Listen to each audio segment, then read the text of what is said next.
नमस्कार बंधुरा welcome to cooking with इच्छे। आज आमी आपनादेर साथे फेले देवा तरमुजेर खोसार चाटनी शेयर करब। এই রেসিপিটা দুর্দান্ত একটা রেসিপি। আর এই যে আমি এখন কুকিং ভিডিওগুলো আপনাদের সাথে শেয়ার করব সেগুলো আমি শেয়ার করছি ওয়েস্ট বেঙ্গল পুরুলিয়া থেকে। গ্রীষ্মের ছুটিতে এখানে আমি কয়েকটা রেসিপি বানিয়েছিলাম, সেগুলোই পরপর আপনাদের সাথে আমি শেয়ার করব।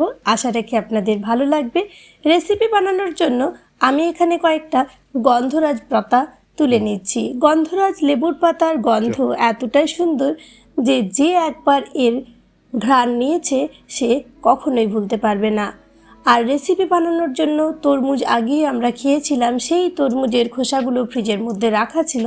এখন আমি সেগুলো ফ্রিজ থেকে বের করে নিয়েছি। এইবার চলে যাব এগুলোকে ঠিক করে কাটার জন্য। তো এখানে যে অংশগুলো আছে দেখতে পাচ্ছেন, লাল অংশগুলো প্রায় নেই, সাদা অংশ আর সবুজ অংশগুলো রয়ে গেছে। এখন এগুলোকে চাটনির জন্য রেডি করে নিতে হবে। প্রথমে যে কাজটা করতে হবে সেটা হচ্ছে এগুলোর খোসাগুলো ছাড়িয়ে নিতে হবে। সবুজ অংশটা বাদ দিয়ে দিতে হবে, আর বাকি অংশটাই হচ্ছে আমাদের চাটনির মেন অংশ। তো আমি একটা বটি নিয়ে নিয়েছি, আর যতটা পরিমাণ চাটনি আমি বানাবো ততটাই এখানে নিয়ে নিলাম। আপনি যেমন পরিমাণে বানাবেন সেই মানেই তরমুজের খোসা নিয়ে নেবেন। তো আমি খোসাটা এরকমভাবে ছাড়িয়ে নেব। দেখুন, এরকমভাবে ছোট ছোট অংশে প্রথমে আমি এগুলোকে ভাগ করে নিচ্ছি, তারপর সবুজ অংশটা এরকমভাবে বাদ দিয়ে দেব। আমাদের এই সবুজ অংশটা কিন্তু লাগবে না।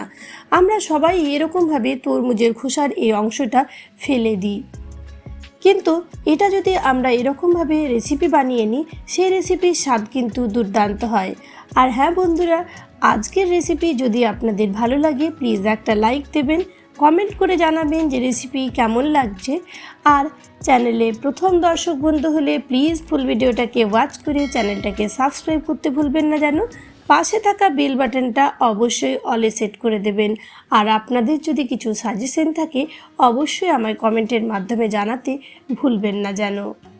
দেখুন, এরকমভাবেই কিন্তু আমি সমস্ত তরমুজের সবুজ অংশগুলো বাদ দিয়ে দিচ্ছি, আর এগুলো ছোট ছোট টুকরো করে এরকমভাবে কেটে নিচ্ছি।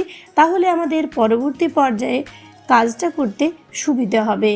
এই রেসিপিটা বানাতে যেমন সময় লাগে না, তেমনি এর স্বাদ কিন্তু দুর্দান্ত। আর এই ফেলে দেওয়া অংশের চাটনি যদি আপনি কাউকে সার্ভ করেন, সে কিন্তু বুঝতেও পারবে না যে চাটনিটা কিভাবে বানানো হয়েছে বা এর ইনগ্রেডিয়েন্টসটা কি। এতটাই দুর্দান্ত হয়, একেবারে প্লাস্টিক চাটনির মতো।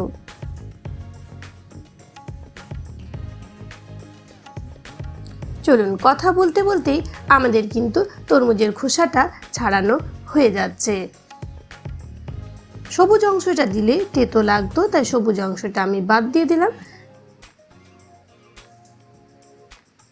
আর লাল অংশটা থাকলে কিছু অসুবিধে হবে না, তাই লাল লাল অল্প অংশ এটার মধ্যে থেকে গেল। এখন একটা গ্রেটার নিয়ে নিয়েছি, আর গ্রেটারের সাহায্যে এরকমভাবে এটাকে গ্রেট করে নেব, কেননা এটা সেদ্ধ করতে অনেকটা সময় লাগে। আর যদি চাটনিটা বড় বড় টুকরোতে আমি কাটি তাহলে ভালো করে কিন্তু চাটনিটা রেডি হবে না, মানে মেশানোটা ঠিক করে হবে না। থিকনেসটা একেবারে একদিকে চিনির রস আর একদিকে তরমুজের অংশ হয়ে যায়। তাই ভালো করে যদি গ্রেট করে নেওয়া হয় তাহলে চাটনিটা দেখতেও সুন্দর হয় আর খেতেও কিন্তু দুর্দান্ত হয়। তাই আমি এখানে ভালো করে এটাকে গ্রেট করে নেব। তবে আপনার যদি ইচ্ছে হয় তাহলে ছোট ছোট টুকরো করে এটাকে কেটেও নিতে পারেন। দেখুন, গ্রেট করে নেওয়াতে কি সুন্দর হয়ে যাচ্ছে, আর বুঝতেই পাচ্ছেন দেখেই যে এটা সেদ্ধ করা কতটা সহজ হবে। এরকম করে নিতে হবে।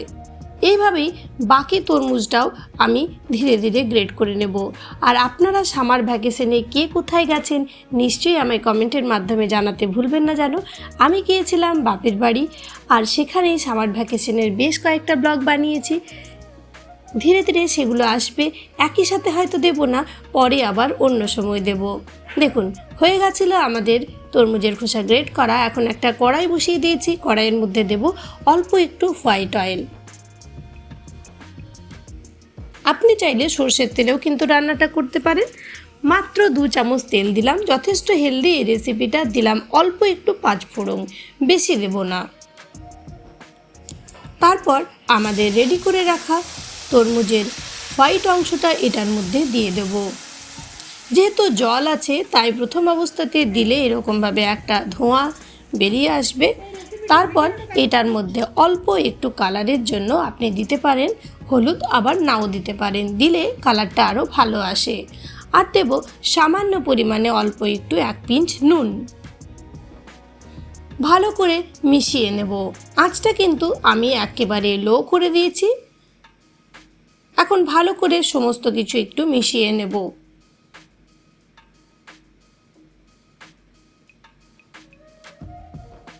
তারপর এটাকে ঢেকে আমি অল্প সময় সেদ্ধ করতে দেব, মোটামুটি 5-7 মিনিট পরে।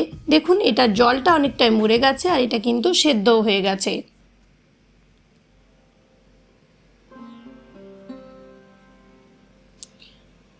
আর কালারটাও কিন্তু দুর্দান্ত এসছে। এই পর্যায়ে আমি এটার মধ্যে অ্যাড করে দিচ্ছি চিনি। আপনারা চাইলে গুঁড়ো অ্যাড করতে পারেন, চিনিটা দিলে কালারটা আরও সুন্দর আসবে।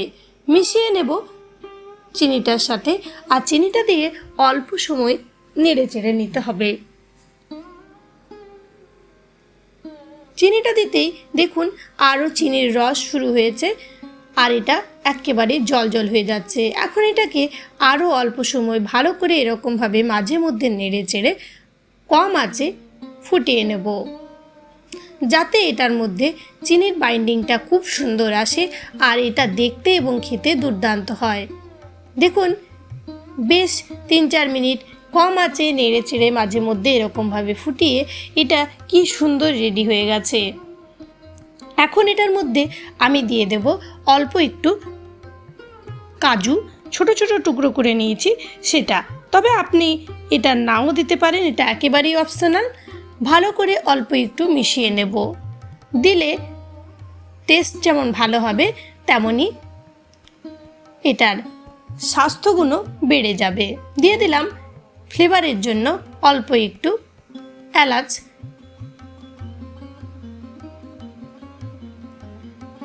এখন ভালো করে সমস্ত কিছু মিশিয়ে নিয়েছি, আর আমাদের এর ঘনত্বটা ঠিক আসা অবধি অল্প সময় একটু ওয়েট করব।